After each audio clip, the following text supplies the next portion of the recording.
ladies and gentlemen.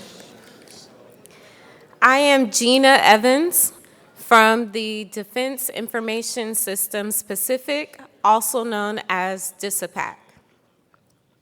It is my pleasure and honor to be your MC for this morning's breakfast.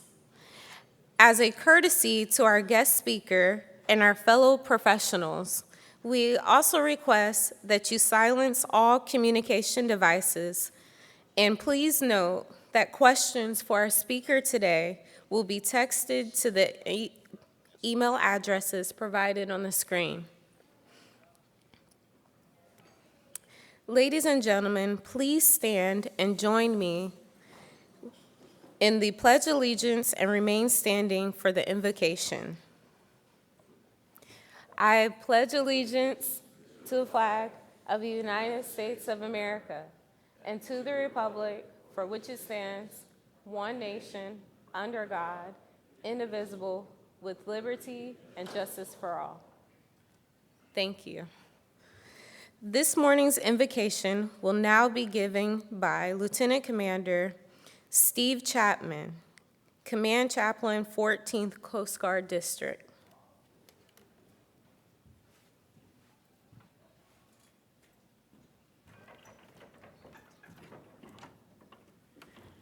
Good morning, aloha. Aloha. Will you join me now as we pray together? Gracious Heavenly Father, we thank you again for this beautiful day of life that you have given to us and for the many blessings you have graciously poured out upon each of our lives. We ask now for your blessings upon our food and fellowship this day, but especially for your many blessings upon this entire conference. Father, we understand the significance that the Indo-Pacific region has now within our world. This large and vast region stretching from the east coast of Africa all the way to America's west coast with so many growing nations and partners for our country. So Lord, as this wonderful conference allows us the opportunity to focus on the regional defense issues, policies, and challenges that are taking place for this great region, we ask now that you would guide and help us to see these areas through new lenses of opportunity, cooperation for both industry, government, and all those involved. Again, Heavenly Father, bless us this day with your peace and your protection, and may your guidance be upon all those who serve this day and their families as well. And we ask this in your holy name. Amen.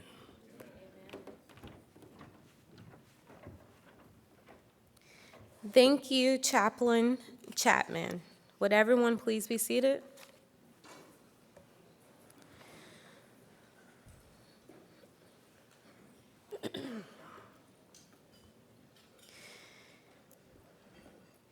In recognition of the POW and MIA table,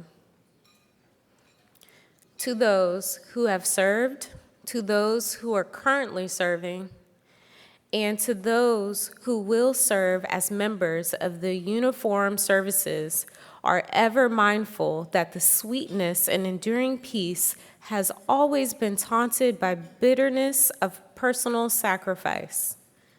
We are compelled to never forget that while we enjoy our daily pleasures, there are others who have endured and may still be enduring the agonies of pain, deprivation, and interment.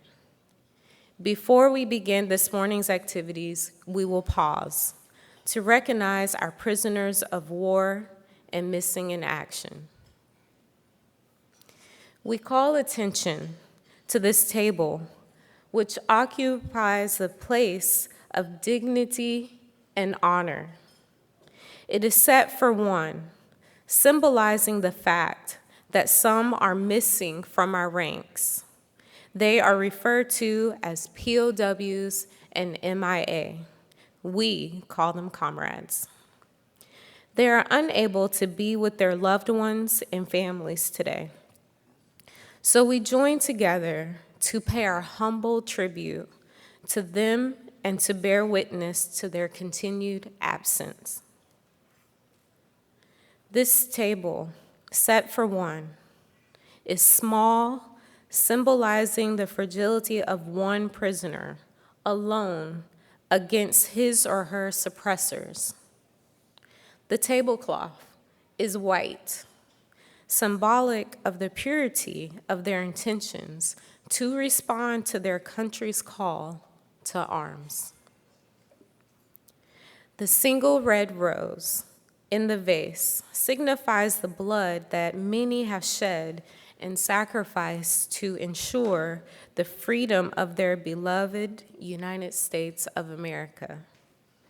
This rose reminds us of the family and friends of our missing comrades who keep the faith while awaiting their return.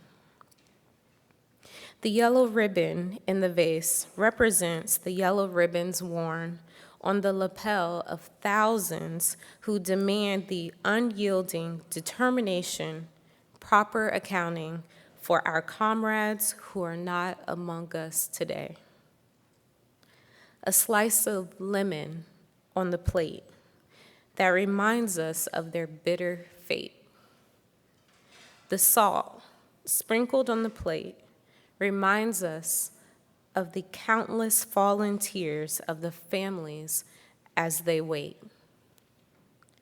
The glass is inverted. They cannot enjoy this meal with us at this point in time. The chair is empty. They are not here.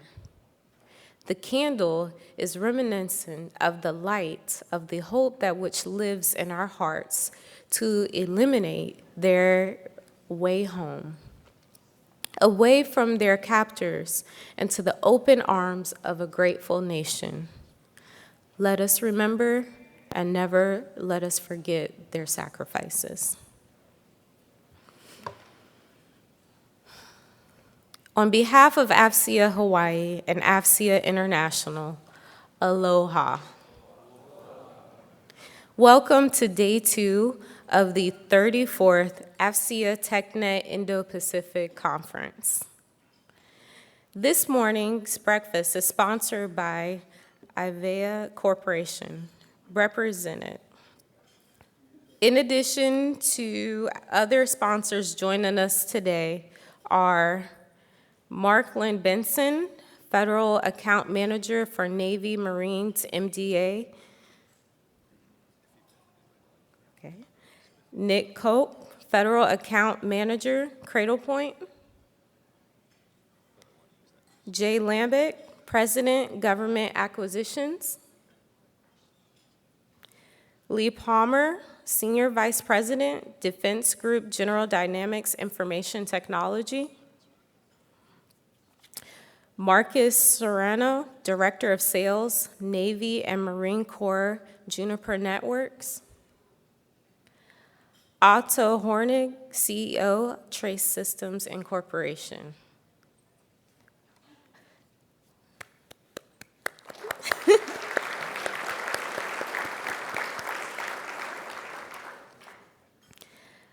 I would also like to ask Admiral Mackey, U.S. Navy retired, and AFCEA Hawaii Education Foundation Board of Directors to come on stage at this time.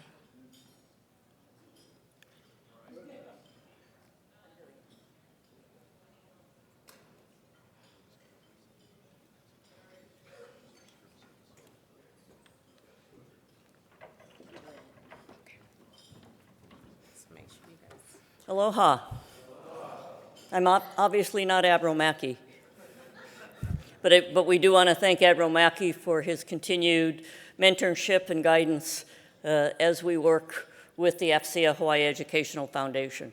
So those of you who are aware of what AFCEA Educational Foundation does at the international level, here locally we support Hawaii-based students, teachers, and professionals as they look to start their education for the students and continue their education in STEM, cyber, and electronics. We recently figured out what we've been able to do to support all of those students. So this past year, we just awarded 26 scholarships for $92,000. Over the last 4 years,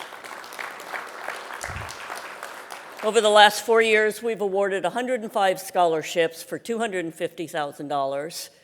And since 1997, Corey Lindo was able to figure out that in scholarships, grants, science fair awards, and other direct donations, we've been able to contribute $2 million to those Hawaii-based students, teachers, and professionals. So I want to thank all of our donors over the years, and those of you that are here today, you are also helping to donate to those scholarships.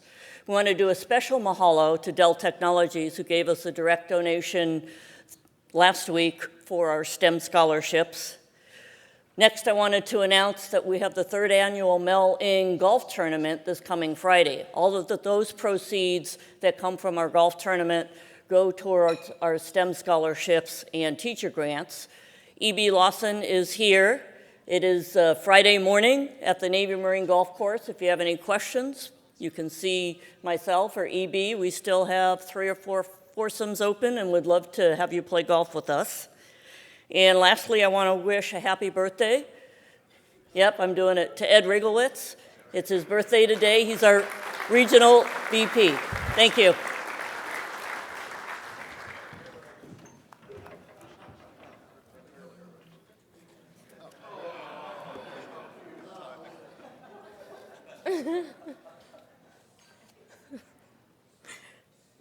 Ladies and gentlemen, this morning's speaker is Rear Admiral Kevin Lunday, Commander, 14th Coast Guard District.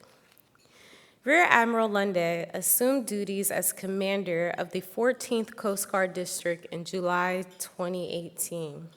He is responsible for directing Coast Guard operations throughout Oceania, including Hawaii, Guam, and the Commonwealth of the Northern Mariana Islands, American Samoa, and activities in Singapore and Japan.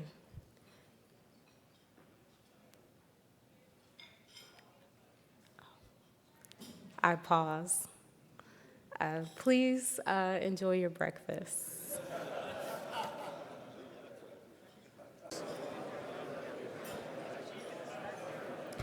I would like to take the time to properly introduce our guest speaker.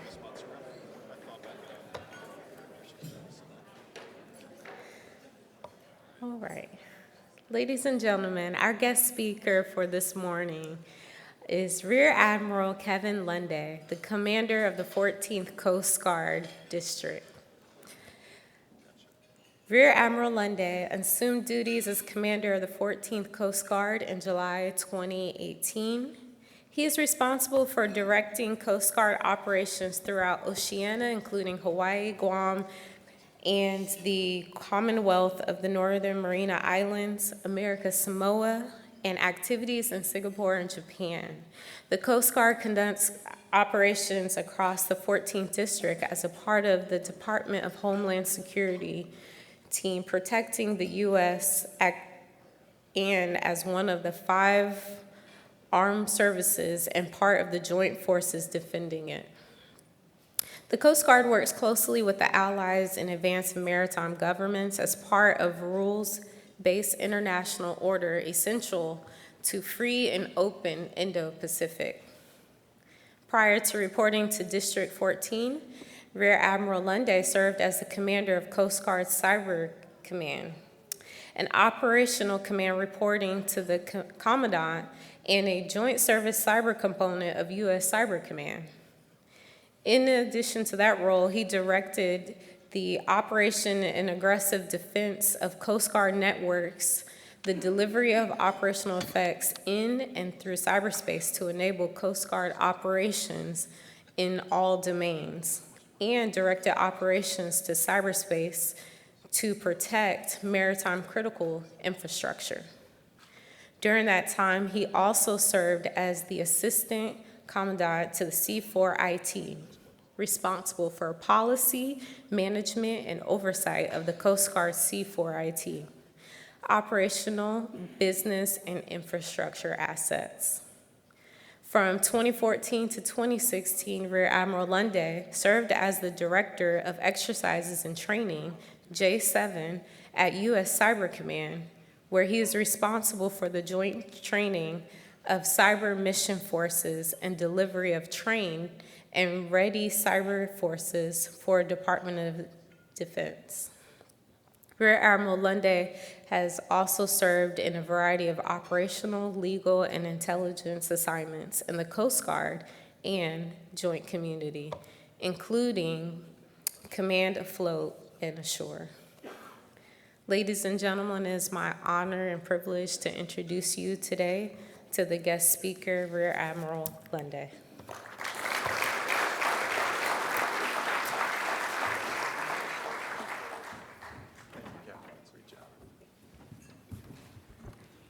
Aloha. Aloha, and good morning, everyone. It's great to be here this morning. Thank you for joining us for breakfast. I'd like to thank AFCEA Hawaii and AFCEA International for this fantastic TechNet Indo-Pacific that's going on this week that brings so many people together from government and industry in such an important forum. I'd also like to thank our sponsors for this morning's breakfast, Avaya, for making this possible. And Ken, thank you for being here for Avaya. You know, it's great to see so many people here, and I want to especially mention the importance of AFCEA's work supporting our young people. And I see so many young people here. Admiral Mackey is here, General Wood and General Shea, Ms. Newton, and so many others, E.B. Lawson, and so many other young people. How many young AFCEANs are in the room here? Please raise your hand. Everyone should raise their hand. I consider myself a young AFCEAN. I don't think there's an age limit. But there are actually a lot of true young people here, and like the captain who introduced us from DISAPAC, Captain, thank you. And you are the future, and we'll come back to the people in the future a couple of times through the remarks. I'd like to talk for just about 20 minutes today, and then I look forward to your questions. So how many people have heard about a technology company giving a bonus to their people, to the workforce, people in the workforce, in order to stay based on their talents in cyber, communications, electronics, technology? How many people heard of that, right? Very common. How about a $100,000 bonus? Has anyone heard of that before? All right, so we probably have companies out there. Could be Microsoft, could be Google, could be Avaya, could be Fortinet, could be others. How about a military service? A $100,000 bonus to keep top talent. The Coast Guard just did that last month. We decided we were going to give a $100,000 bonus to Coast Guard enlisted personnel who had the right qualifications, training, and experience in defensive and offensive cyberspace operations for them to re-enlist for 4 more years. And we're going to give a $50,000 bonus for people with traditional IT background or the background in DoD operations for them to re-enlist for 4 more years. So the Coast Guard understands what many other companies do and the other military services do, the importance of investing in our people. And we're doing that in other ways too. We're investing in our officer corps as well, up at the Coast Guard Academy in New London, Connecticut. We have a brand new cyber systems major in the electrical engineering department that was started offering last year for the class of 2022 to help develop our officer corps as well. Those are just some of the steps that we're taking. So what does that tell us? It tells us that people are more important technology, and the Coast Guard, other government agencies, military services, and the industry recognizes that. I've always operated under a presumption of my own that we need to invest in people to technology at a ratio of 2.5 to 1. And the more I go, I think that ratio is too low on the people side. We need to increase it. The other thing I've taken away is that education, training, certification, and qualification is very important. And it's important for the reasons that many of you are attending some of the sessions at TechNet Indo-Pacific, is to keep that certification up. But as important as those certifications and training and education are, what's equally important, in some cases more, is the continued pursuit of proficiency and mastery of craft and pursuit of leadership. That is important because it doesn't just matter in this field what you know. It matters what you can do. It matters what you can deliver, the outcomes you can deliver, not just on your own, but as part of a team, a cohesive team. That's also important. So this morning I'd like to cover 2 areas briefly. One, to talk a little bit about Coast Guard ongoing operations in the region, in the Indo-Pacific region, and then also talk a little bit about Coast Guard operations in cyberspace. And at the end, I'd like to come back to people. So who are we in the Coast Guard? Many of you are very familiar with the Coast Guard, and you know about the Coast Guard, and we even have many Coast Guard people here today. But the Coast Guard, as you may have heard in the captain's introduction, we're one of the 5 military services at all times. But we are the only one of the 5 that sit outside the Department of Defense. We're part of the joint force that defends this nation, but we're also part of the Department of Homeland Security that protects it. As the Commandant likes to say, we are somewhere in between the hard power of the Department of Defense and the soft power and diplomacy of the Department of State. In addition to being a military service, we're also a maritime law enforcement agency, a regulatory agency, we're part of the intelligence community, and we are involved in protecting the environment, environmental protection as well. So what do we do in the other mission areas? In this area, we focus on search and rescue, countering illegal, unregulated, and unreported fishing, which is very important in the Indo-Pacific region. We also focus on protecting the maritime transportation system, the safety and security of our ports, our waterways, our vessels, and our mariners. So if you go to the store here in Hawaii, over 95, maybe 98% of the things you're going to buy on any store shelf are going to be shipped by sea. If you're on the mainland, it's over 90%. Over $5 trillion worth of commerce and U.S. economic prosperity depends on our ports and waterways, and the Coast Guard has a significant role in ensuring that. So all of those missions I've just described to you fall under what I would shorthand under the term maritime governance. Maritime governance. It's kind of like the sovereign housekeeping that every maritime nation in the world has to do for itself. Now, not every maritime nation has to project power like the United States does, but they all have to do maritime governance, which is why the Coast Guard frequently connects so well with so many other maritime nations, including those in the Pacific. Now, the Commandant, Admiral Carl Schultz, has said that readiness is the top priority for the Coast Guard. Now, if we think about readiness, we can think about that in a couple ways. Now, the cornerstone of all readiness, for our folks in the room that think about readiness, is every individual man or woman in the service and their families. So if they are ready, and they must be, we can build on that foundation for unit and force readiness. But I also want you to think about readiness in terms of the force posture of the service over time and through space. And the Coast Guard is significantly changing its presence and posture in the Indo-Pacific region. So the Commandant recently was in Guam in July for the anniversary, the 75th anniversary of the liberation of Guam during World War II. He was the senior military officer there with the governor. And as he came out of that anniversary, he said in an interview to the press that the Coast Guard is expanding its permanent presence and effectiveness in the Pacific through the delivery of expeditionary capabilities, and that we were doubling down in Oceania. So I immediately had a lot of people ask me, well, what did he mean? And the first thing I said was, it doesn't matter what he meant, post it everywhere, that's great. But let me tell you what the Commandant meant, because it was very deliberate. So what do we have today in terms of where we're at? And so this map of the Oceania part of the Indo-Pacific. So of course, here in Hawaii, we have several major commands. We have a shore-based command with Sector Honolulu with units throughout the state of Hawaii, as well as a major air station here that provides support and operations throughout the region. We have a major command in Guam, based in Apra Harbor. We have a major command in Tokyo, and then we have detachments in Singapore, Saipan, in the Commonwealth of Northern Mariana Islands, the U.S. territory there, and also in American Samoa.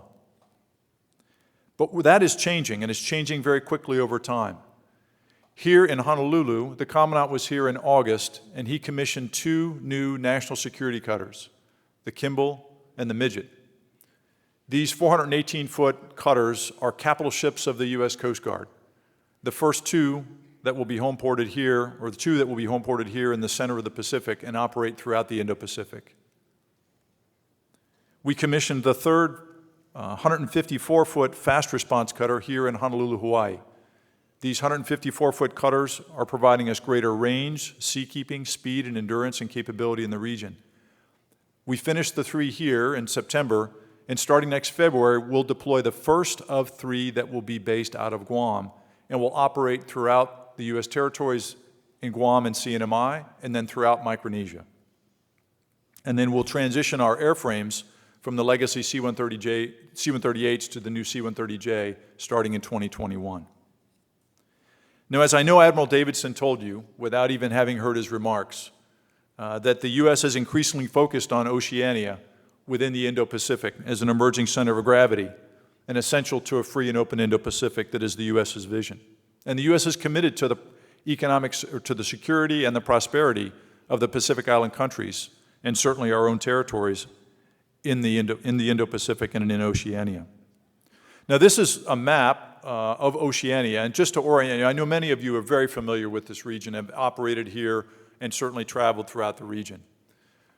But Oceania is depicted up here, and what you see in terms of color mark the outer boundaries of the 200 nautical mile exclusive economic zone of the U.S. economic zones in the state of Hawaii, and also the U.S. territories of Guam and the Commonwealth of Northern Mariana Islands and American Samoa.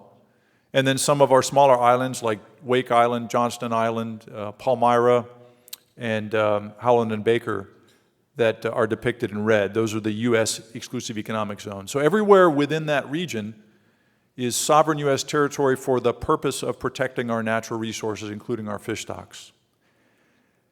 The blue exclusive economic zone boundaries are those Pacific Island countries that the U.S. has bilateral shipwriter agreements, and that is their sovereign territory for protecting their maritime sovereignty, their fish stocks out to 200 nautical miles. And then the two countries, the Solomon Islands and Papua New Guinea that you see in magenta or purple, that's their exclusive economic zone. I'll talk about why the colors matter in just a moment. So in terms of prioritization, obviously the state of Hawaii and the U.S. territories are our top priority, but in that same level of priority are the compact states of free association, if you haven't heard of those. These are 3 sovereign nations in Micronesia. From west to east, that's Palau. It's the Federated States of Micronesia, and it's the Republic of Marshall Islands that the U.S. has a defense and treaty relationship with, and those members of those nations serve in the U.S. Armed Forces. And they have been in a very close relationship with the United States since World War II. And they are also very important to our U.S. national security and prosperity. So what do Coast Guard operations in this region in the last year look like? What have we been up to? Well, first of all, a little bit further west of here, the U.S. Coast Guard has deployed a national security cutter under the operational control of 7th Fleet and U.S. Pacific Fleet all year long, operating in the Western Pacific. It's the first time we've deployed one of our national security cutters in this way. And they've been out there working for 7th Fleet, conducting operations in the South China Sea, enforcing UN sanctions against North Korea and their smuggling efforts. They've been working closely in exercises with Japan, South Korea, the Philippines, Indonesia, Malaysia, and others. And our national security cutter went through the Taiwan Straits in international straits transit along with Navy warships this summer in July. And Stratton, which is the cutter that's just completing that work for 7th Fleet all year long, just came back through Honolulu last week. Moving to the east, inside the chart you see here, we've been busy in Oceania. Just in July, we sortied and deployed a 225-foot cutter from Honolulu and one of the fast response cutters down to Samoa, the independent country of Samoa, and then just to the east, the American territory of American Samoa, to support enforcing U.S. sovereignty in American Samoa and helping out the independent country of Samoa with theirs. So those cutters went down on the expeditionary operations that Admiral Schultz referred to in an operation called Ainga, which is the Samoan word for family. So the independent country of Samoa was gapped in their patrol boat and their ability to enforce their sovereignty, and so we put a shipwriter, an officer from Samoa, on our Coast Guard cutter, and we provided the platform for them to enforce their sovereignty. So that's where the colors come in. We have 11 shipwriter agreements with Pacific Island countries where the Coast Guard will provide a ship, in some cases an aircraft, put their officers with their authority on board our ship or aircraft, and will patrol their exclusive economic zone and help them enforce their sovereignty, which again is part of ensuring that free and open Indo-Pacific. So why are the colors in purple up there? Because we are pursuing agreements through the State Department with the Solomon Islands and Papua New Guinea to complete bilateral shipwriter agreements with them as well. So if you look between the colors, the outer boundary of the exclusive economic zone, you see that there are a few high seas pockets in there too, and we patrol those as well, and we enforce international fishing regulations in those areas. And then finally, we deploy teams throughout this region to assess the port security of ports throughout the region in compliance with international regulations. All of that gives the Coast Guard unique access and partnership opportunity working with our allies in Australia, France, and New Zealand primarily. So as we look to 2020, we're meeting the Commandant's expectation that we are doubling down in Oceania. We know exactly what that means. And some of the greatest capability we bring are not the weapon systems or C4ISR that are on our cutters, which are very important, but as the Commandant says, it's the human-to-human interaction we have with these Pacific Island countries and with our allies. So that's what we've been doing operationally in the Indo-Pacific recently. Let me turn to cyberspace operations. For the Coast Guard, cyberspace is an operational domain, just like it is for the other military services. But why is it an operational domain? It's something we don't often talk about, but that's important. And the reason it's operational is because people are more important than technology in the cyberspace domain. It's more than an engineered ecosystem. It's a really tough engineering problem, I'll give you that, and it always will be. But it's become the realm of human cooperation, competition, and conflict, and that's what's made it an operational domain. Let me give you an analogy. When the Wright brothers first took to powered flight at Kitty Hawk in 1903, and we all know that history, that's not when airspace became an operational domain. So first of all, a little footnote to that history that's important. The Wright brothers had some help that morning at Kitty Hawk in 1903. They needed some help lifting the glider, and so a few Coast Guardsmen from the local life-saving station at Kitty Hawk came and helped the Wright brothers launch the aircraft on the first flight. I am not making that up. Go look it up on the National Park Service website. So we're part of the air, and we have a proud history there. But if you think about it, the airplane did not, as we moved into World War I, it began to use for reconnaissance and surveillance, for communication. We began to pilots dropped bricks on the enemy, and then bombs, grenades, and then bombs.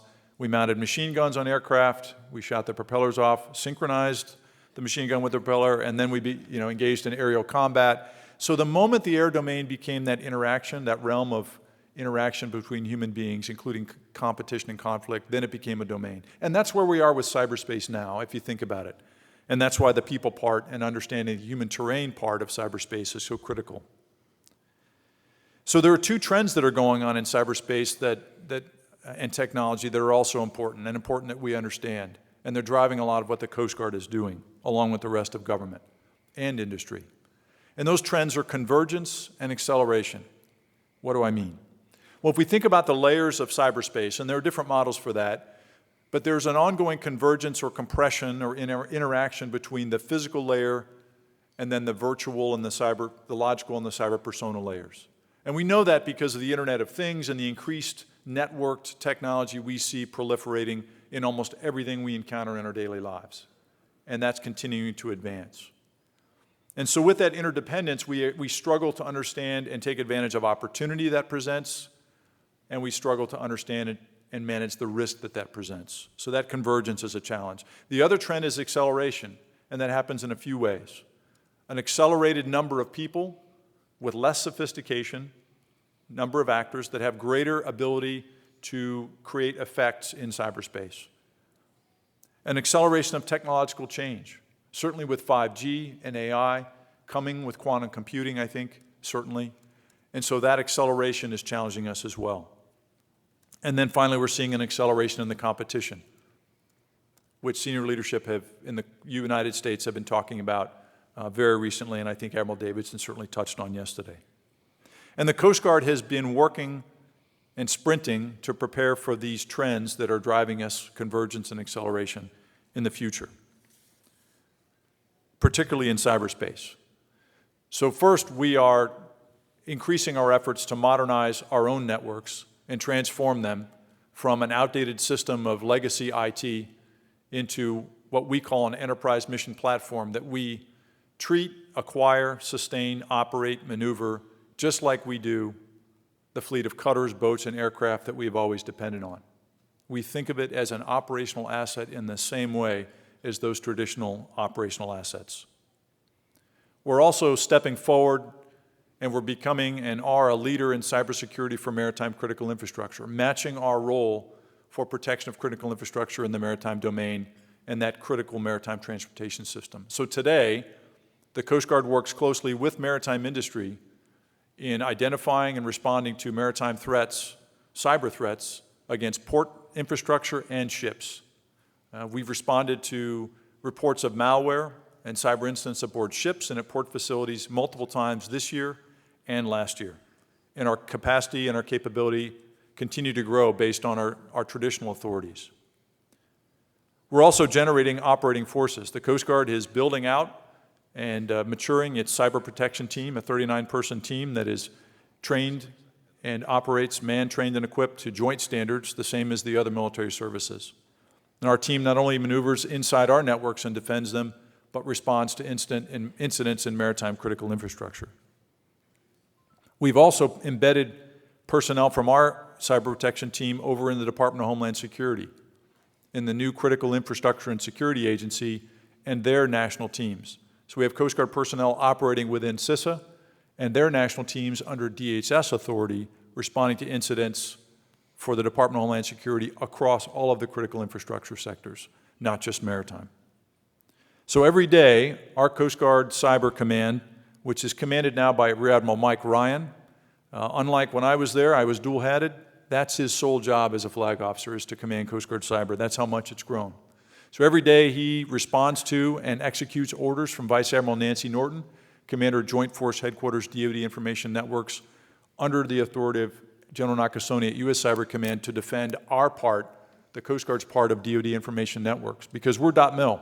Our networks are part of the DoD. And every day, our people are responding in Coast Guard and DoD and with DHS to incidents not only within government networks, but across critical infrastructure. We've completed the transition to Windows 10, as the other military services and the Department of Defense have for office services, and now we're working on platform IT. And we've begun the move to the cloud, starting now this year with the transition to Office 365 and critical applications, mission applications moving into cloud services as well. And we're continuing to upgrade our physical information technology infrastructure as well, which is important for the future.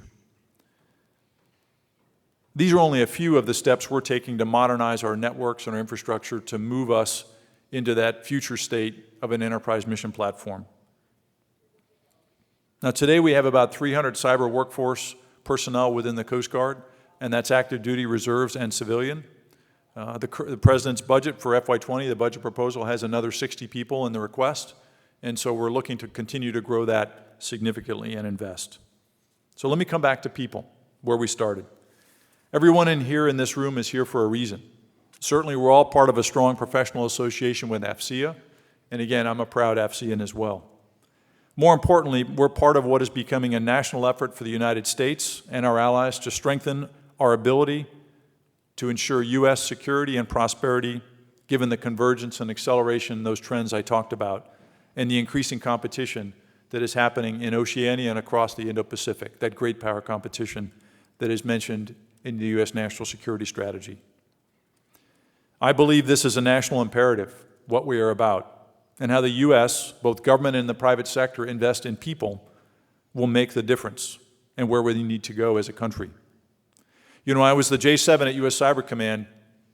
I was working with many other people, and part of what we did was create major exercises, force-on-force, U.S. Cyber Command, DoD forces in a closed network environment, traditional military exercises, but in cyberspace.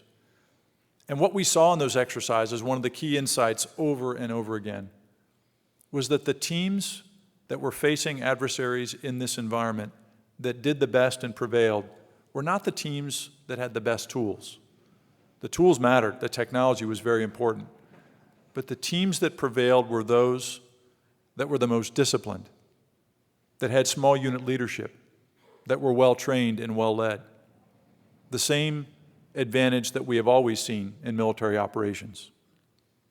So we need the best technology, and we need to be competitive. The United States must be competitive. And we must rely on those companies, many of whom are here today in the room or have exhibits on the floor, to be that strong U.S. industrial base that we rely on. And we need to protect them from the theft of intellectual property as other powers are trying to advance their own technological advantage. But in the end, it will be our people and our values that will provide the strategic foundation and our advantage in this competition. Within the military, it's a disciplined and well-trained and well-led force that will provide that advantage.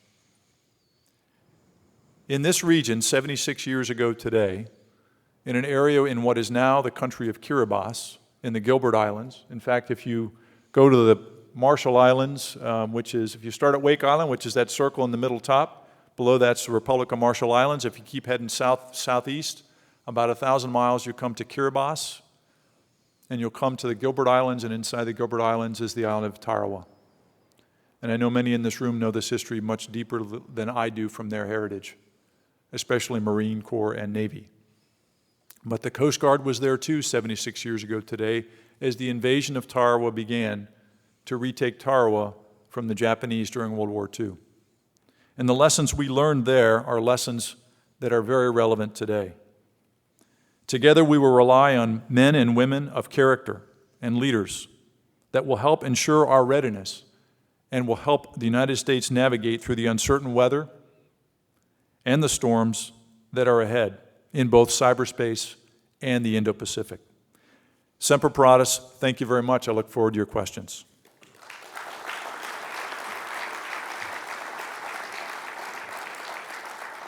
Thank you, sir. We've got time for about 4 or 5 questions. First one, can you talk a little about your work with China? So much like the rest of the United States government and government agencies, we work with China in ways where we can cooperate. And one of those areas, 2 of those areas are search and rescue, maritime search and rescue, and combating illegal, unregulated, and unreported fishing. That happens primarily in the North Pacific, north of the region you saw on the chart.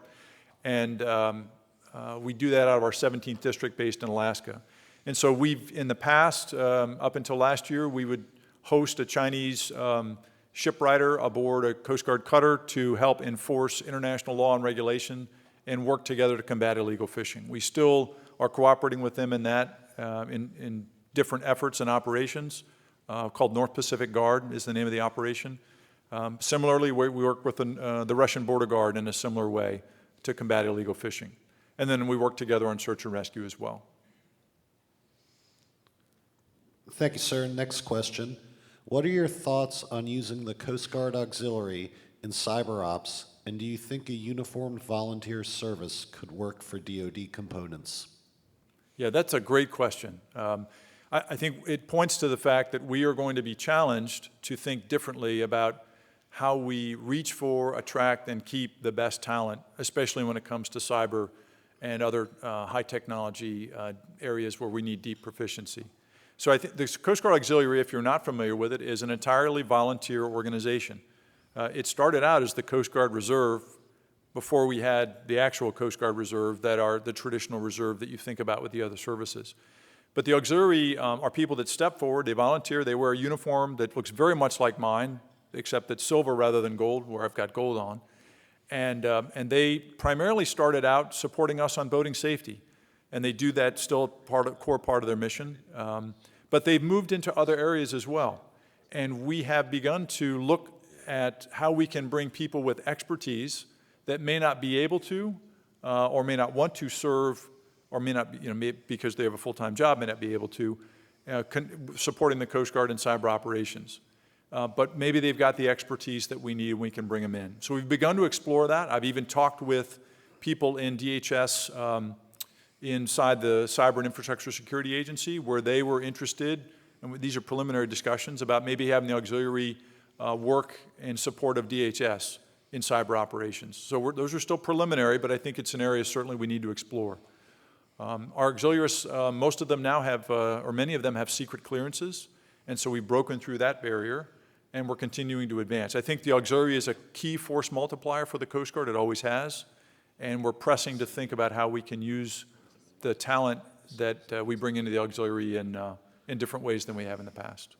Great question. Now, I'm sorry, the second part of that question was, should the DoD look at the same thing? I would certainly encourage them to. Another great example is the Civil Air Patrol. And the Civil Air Patrol has probably been more involved, and maybe a better example in some ways, because they run, as you know, the Cyber Patriot series. They're very involved in, have a lot more Their average age in the Civil Air Patrol is probably a lot younger than the Coast Guard Auxiliary, just because of how the Civil Air Patrol has grown up, but it's probably a great model for how the other military services can look at bringing cyber talent in. Next question. As a leader of cybersecurity for maritime critical infrastructure, how do you balance Coast Guard modernization improvements with the older or legacy infrastructure of U.S. maritime partners? Or in other words, how do you manage and balance security and connectivity? No, it's a really good question, and I think within government, just like it is for industry, there is a constant struggle to, as we reach for the opportunity that technology provides and our customers or our operations demand that increased connectivity and functionality and utility in the communications and technology, we have to manage the risk with the other hand at the same time. And I'm not sure in the Coast Guard we traditionally in the last 20 years always did that well or got that balance right. And so we're struggling to continue to advance, deliver greater capability and utility to our operators while we manage security at the same time, manage risk at the same time. And I think that same challenge faces industry and maritime industry all the time.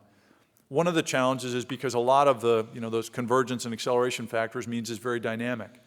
And so understanding that balance, while maybe in the traditional physical security, it's probably very well understood. There's a mature insurance market that helps manage that risk. When it comes to cyber, it's much more challenging.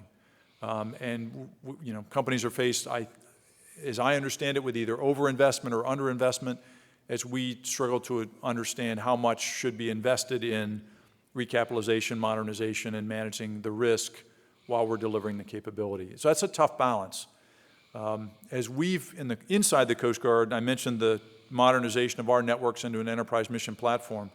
Part of that discussion is about, and the other military services have followed a similar journey, that if we treat our IT and technology and our communications, if we treat it like we do weapon systems or other capital assets, that is a mature model that we understand. And if we invest in and treat our cyber capability, our IT and technology and communications in that same approach, with that same seriousness and same level of deliberate structure and risk management, we're going to be better off. And so we've changed to that, and I think we're seeing that in industry as well.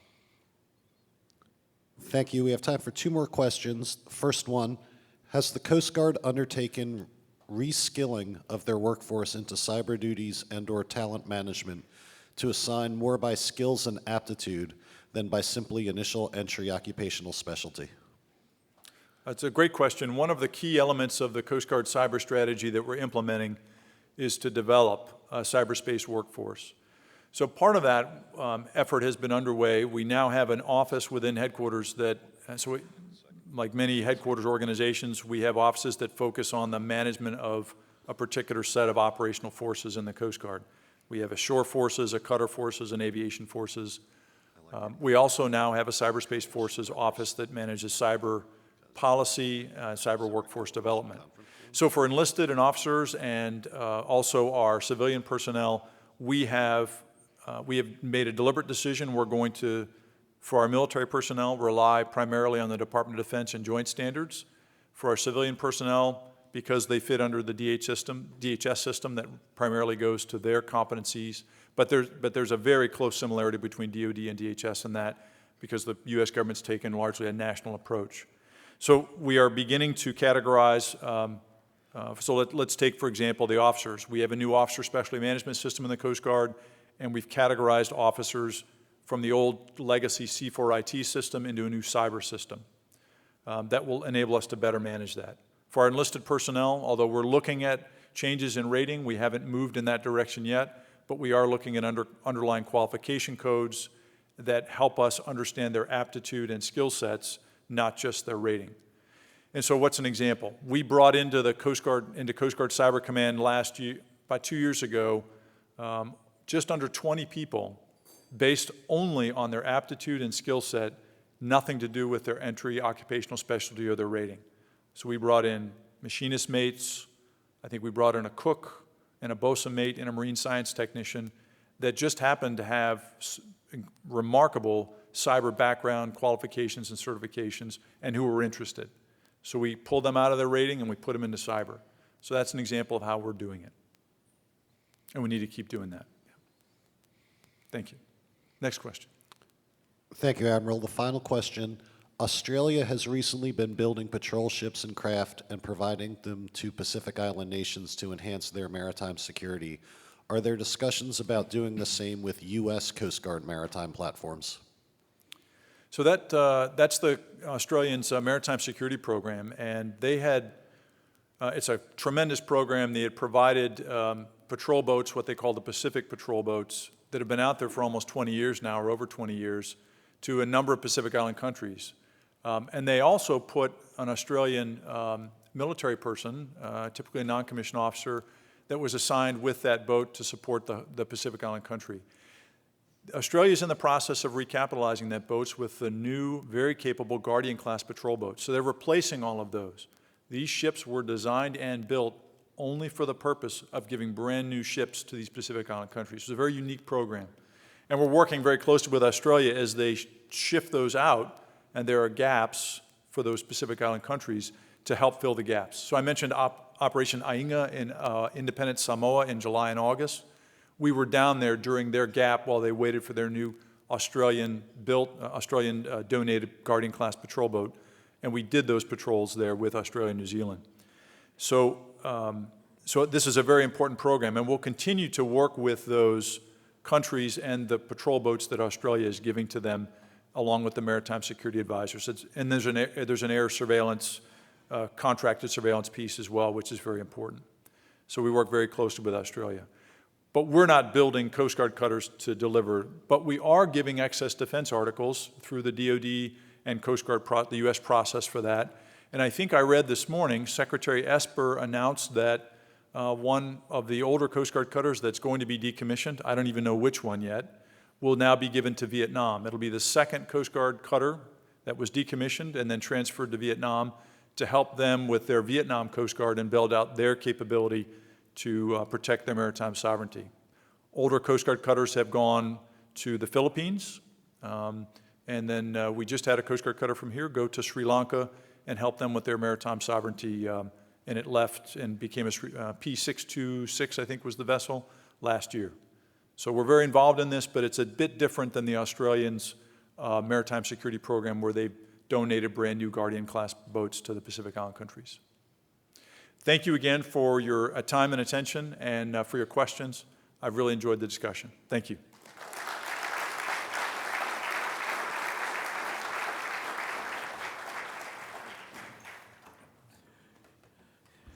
A little bit taller. Thank you, Admiral, for a very enlightening and inspiring presentation. Inspiring because, in spite of the movement to modernize the enterprise, there is a realization of respect for the individual. And I imagine that all of the Army, Air Force, Navy, and Marine Corps enlisted personnel here have already texted their supervisors asking about a $50,000 or $100,000 bonus to stay in the service. And thanks for your presentation. AFCEA International and AFCEA Hawaii will be making a donation to a nonprofit organization, and we would like to present you with this TechNet Indo-Pacific 2019 conference coin. Corey, thank you very much.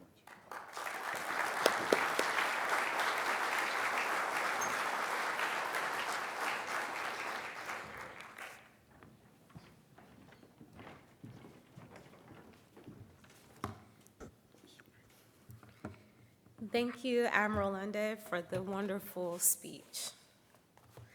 We have a few admin notes to go over. All right, first, how many of you have the AFCEA 365 app? We are almost at 100%. For the rest of you, if you don't mind, if you would please download that app. It has wonderful features. It has a list of the panels. Speaking of panels, the US Indo-PACOM J2 panel entitled Chinese Communist Party on the March, Understanding and Dealing with China's Rise. That is at 9:45. At 11:30, it is a ticketed lunch sponsored by Google Cloud Corporation. It will be served on the exhibition floor. Thank you, Google Cloud, for sponsoring today's lunch on the floor. Also, tickets to this evening's Pahana event, sponsored by CenturyLink and Sienna, is still available for purchase at registration desks. How many young AFCEANs do we have in here? Young AFCEANs, if you are active in the AFCEA Hawaii chapter and you have your Young AFCEA ribbon, you will either see me or my co-vice president over there, Brandon Lester, and we will get you into the event. Yes, correct. It's not too late. We can still sign up to become a Young AFCEAN or AFCEAN altogether. Also, please visit the Invocation Showcase located upstairs in the South Pacific Ballroom 1 and meet tomorrow's leaders in robotics and cyber technology. The Admiral talked about Cyber Patriots. We just had an event this past August, and the kids were phenomenal. They know a lot. If you could, please check them out. Also, we would also like to thank our sponsor again for this morning's breakfast, Kenrick Herman from AFCEA Corporation. Thank you.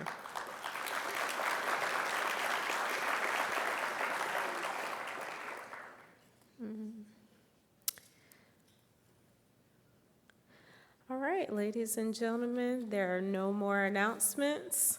So we'd like to conclude this morning's breakfast. Thank you.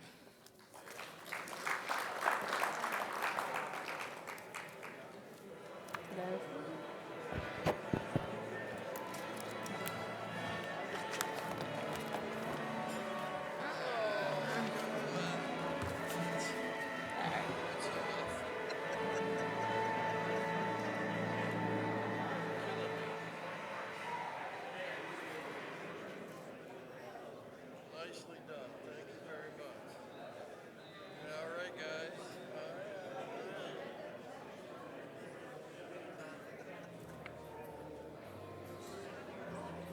Oh, I'm sure they do. Yeah, the whole reception. Yeah. And I'm gonna buy Yeah. Nice.